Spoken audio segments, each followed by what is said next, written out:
Welcome to the Content Marketing Podcast. I'm your host, Aaron Witnish. Today, I'm going to walk you through a process that you can use to create your own fully customized content marketing strategy for 2024, regardless of what industry, sector, primary platform that you use. And there's one word I can give you that summarizes this entire strategy, and I got it from Tony Robbins, and that's modeling.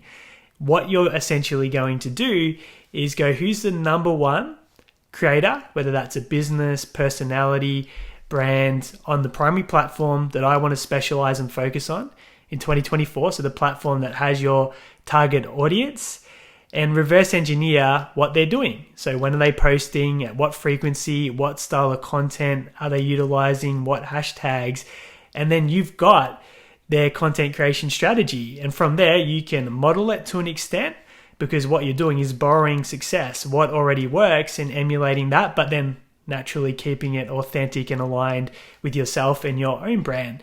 Now, depending on what level that number one person is at, you may not have the resources to be able to produce at that level, but if you can borrow some of those parts that are working, it can really accelerate your own content marketing strategy performance. So there's a few ways you can go about this. Number one is you already know who that creator, that business, or that brand is that dominates your sector, your space, or your niche, whether that's on a local, national, or international level. And in that case, it's pretty straightforward. You either yourself, you can go have a look at exactly how they approach their content marketing strategy, and you're looking for all the ingredients. So what is it about their content that stands out? Do they have a behind the scenes documentation model? Is it high variety where they do some facing the camera, some playful, some that may have sales aspects to it? Is it humorous? Is it witty? Is it fast moving? Is it short form? So videos that are in the reel or the format that's only a minute to a couple of minutes long. Is it long form where they're podcasting and they're doing 10, 12, 15, 20 minute plus videos where there's a lot of production? Is it vlogging? Is it written posts? Is it primarily visual posts, depending on what sector you're in? And just looking at all the ingredients that have made them successful and got them to that number one spot. And take the parts that you know you can put into play with your content strategy so you can accelerate the success. And one of the exciting aspects is if you're in a relatively narrow field or specialization. We have a client that's in rail engineering, and a lot of engineering firms post content that you'd expect from engineers. It's very detail and data driven and orientated, so it might appeal to the engineering community, but in terms of the wider industry, it's not going to appeal to the companies necessarily that are going to be hiring and engaging them for contracts. So with this rail engineering company, we added humor, wittiness, a bit of quirky aspects to the content, and instantly they stood out as a rail engineering company that was different.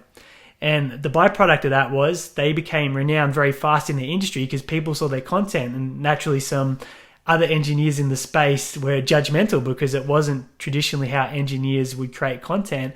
But because there weren't many people doing it and because it stood out, all of a sudden they started getting tenders for very large government projects where they couldn't get their foot in the door previously just because they stood out and everyone was talking about them. So sometimes you can also go, okay, what is the number one doing? And is there anything that I can layer in or add in to make it better or to increase the quality or to make it different and actually accelerate over time and take over that top spot, which is easy to do with a rail engineering firm because, like I said, there's just not that much competition in terms of businesses putting out content. You might be in a much wider field where there's a lot of creators. You might be a personal brand somewhere in that lane where there's a lot of people doing what you're doing. But again, it's going to that person that you see as the number one and getting the framework for how you can approach your strategy and adopting that as your plan in 2024 to accelerate success. So I'll reiterate, what is your primary platform? Which is the place where your target audience spends most of their time? And then who is that number one right now? And then you just want to make that list. What style of content are they doing? And is that a style of content that you align with and feel comfortable with? That format? Is it something that you can produce and have the resources to be able to deliver? Or can you acquire the resources to do that? How frequently are they putting this content out? When are they doing it? What type of copy and text are they utilizing, or captions with that video or with those written posts? What are the tags that they're utilizing? Are they collaborating? Are they working with other creators, other people in the industry to get more leverage and cross-pollinate with other audiences? And then you might have 10 or 11 bullet points as the ingredients that you can take and utilize to create your own customized content marketing strategy that will radically boost your business or your personal brand, your profile, whatever the purpose is for 2024. So the key takeaway is to simply model success. You don't need to go to Google and research all these different ideas from different social media blogs and articles. Just go to who you perceive as the most successful and unpack their process, and then borrow what you can and then align that with how you want to do authentic content and show up in your marketplace. And you may be able to quickly, as I said, accelerate past them if you're in a very narrow space and they're not doing a lot. Or you might be able to just radically improve on what you did in 2023 by borrowing those successful ingredients. So that's what I wanted to teach you today to help you create your own content marketing strategy without needing to go to an expert, any sort of authority or agency, simply by doing it with your own preparation. You can, as I've said, or maybe I haven't said, get a VA on Upwork to go ahead and unpack all those ingredients for you and put together the strategy that number one is utilizing, so you have it there in front of you, and then go, okay, how can we start moving up towards that strategy? Now, if you also want a free blueprint to help you create 30 days worth of content in 90 minutes in short form video and written, that's a free download at our agency's website, contentonly.au. So just head there, there's a link in the show notes, and that might be able to help you create content a lot more efficiently in 2024.